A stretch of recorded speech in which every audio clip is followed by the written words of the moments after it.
One thing I think is also amusing is that there's another angle on all of this. And I'm actually working on a book on BreadTube right now because I figured, why not, right? I mean, no one's ever written a book about BreadTube. Oh, is it fully addressed to BreadTube? Yeah, I'm writing a book. Oh, wow. Okay. In the title. There's never been a book published with BreadTube in the title. So I'm very excited about this one. No one steal that now.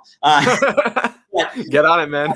But I'm very excited about it. But there's a historical precedent. So if you go back to the 70s, right? In the United States, there was a big political crisis. There was a division between the military-industrial complex with Nixon and the CIA that were with the liberals and Vietnam. And so you had the rise. Do you remember the cult scare of the 1970s? Have you ever heard of this? Right? Yeah, it's like Manson family and all that type of stuff. Well, it was like there's suddenly this memo went out that like there are these dangerous groups that are recruiting people and they're called cults, right? And then, like the Moonies was this right-wing group that pretended to be hippies, but they were actually like supporters of this crazy Korean pastor who thought he was Jesus' second coming, and they were like Nixon supporters who pretended to be hippies and recruited people. And there was, the Hare Krishna movement that was big in the anti-war. Yeah, I know Hare Krishna. Right? There are all these groups that were like cult groups, right? And some of them were aligned with the more liberal faction of the U.S. ruling class, and some of them were aligned with the Nixon faction. And they weren't mass groups. It was like it was basically, it was like George Sorrell. It was like, it was these groups of people that are like foot soldiers for one faction of the ruling class or another. The Proud Boys are kind of an example of that now. I mean, they're kind of, I don't know if I would call them a cult or not, but they're like an attempt to build a solid core to support one faction. It's not a mass grouping. So this happened. So then you got this movement of people they call deprogrammers, who like if you were like a parent and your adult child joined one of these groups, you would hire them to kidnap your child from the group. Wow. Chain them in the basement and, deprogram them, i.e. unbrainwash them from the group. And so it was this thing that was going on all across the United States. Is so people this is wild.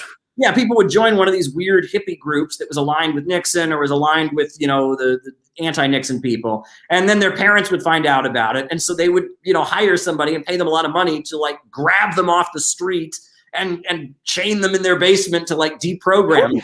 It was nuts, right? But it's like insanity, right? This is some deep lore, man. That's why like your streams are really interesting because y'all are still dropping some niche history. So this was happening all over the United States, and what it really was is just like now, there's a fight among the ruling class. So factions are formed, and it was crazy.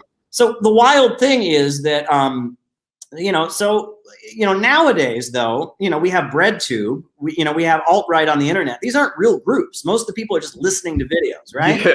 So, there's a guy who calls himself, he calls himself Faraday Speaks, Caleb Kane. Do you know that name? He's got a YouTube channel. I know he was one of the first people to make the de-radicalized from the alt-right pipeline. He kind of really popped off 3 years ago. It was one of the first BreadTube people to really put it on the map with like NPR and bigger publications. What is the story though, right? He started out as like, I guess he worked in an Amazon warehouse and he listened to right-wing YouTube videos.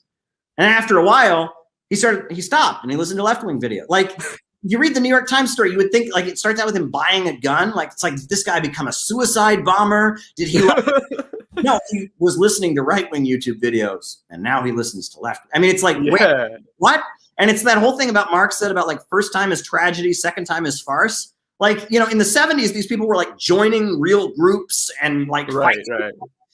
But Caleb Kane has a stream with Steve Hassan, who was like the head deprogrammer in the 70s. This Steve Hassan guy. Oh, really? Was the head, like he was one of the guys people would pay money to kidnap their kid from right? And it's like he worked with a guy named Ted Patrick, and Ted Patrick like went to prison for a year for kidnapping people for false imprisonment as the head deprogrammer, and they had this whole group called the Cult Awareness Network. So Caleb Kane is streaming with the guy who used to like kidnap you out of the cult or whatever. And I'm like, but it's like all Caleb Kane ever did is listen to YouTube videos of Stefan Molyneux on his iPhone.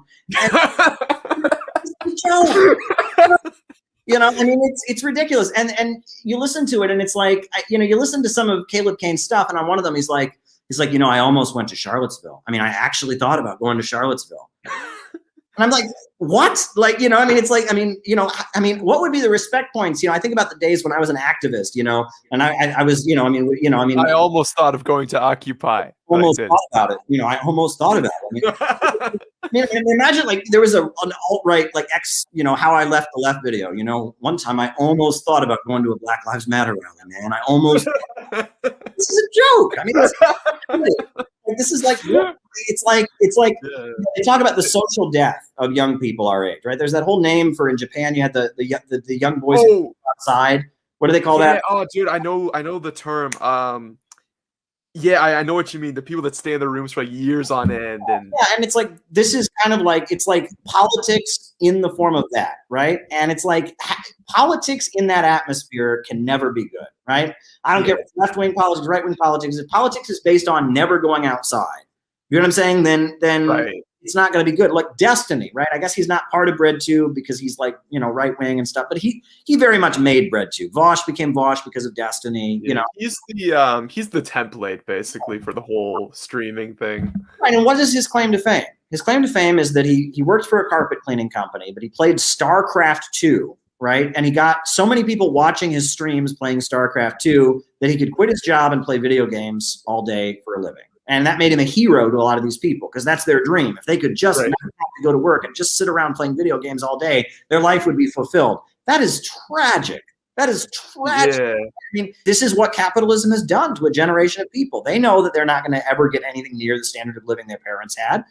They've got student debt for the rest of their life. They're miserable. If they have a job, they're making minimum wage. You know, the cost of living is going up. The pandemic has made it so they can't go outside, right? The pandemic, even if these restrictions are lifted, though, things are going to be difficult. And this is what capitalism has done to a generation of young people. And alt-right, you know, PewDiePie or whatever, and BreadTube are both symptoms of a bigger problem. That this is, you know, this is what being political looks like to our generation. And it's really tragic, you know, and as bad as, you know, I had bad experiences, you know, when I was in communist groups and all of that, but at the same time, I had good experiences, you know, being part of an organization, being part of a community of people who believe in something and are working for a common purpose is a really rewarding feeling. And I feel like nobody in BreadTube or they don't really have that experience. And a lot of the confused politics is a result of that, is that they don't understand what that's about. Our duty as city builders, as constructive leftists, is to try and give people something more to live for and something more to aspire to. Yeah.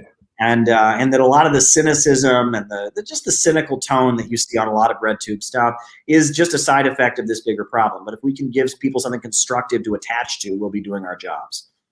Exactly.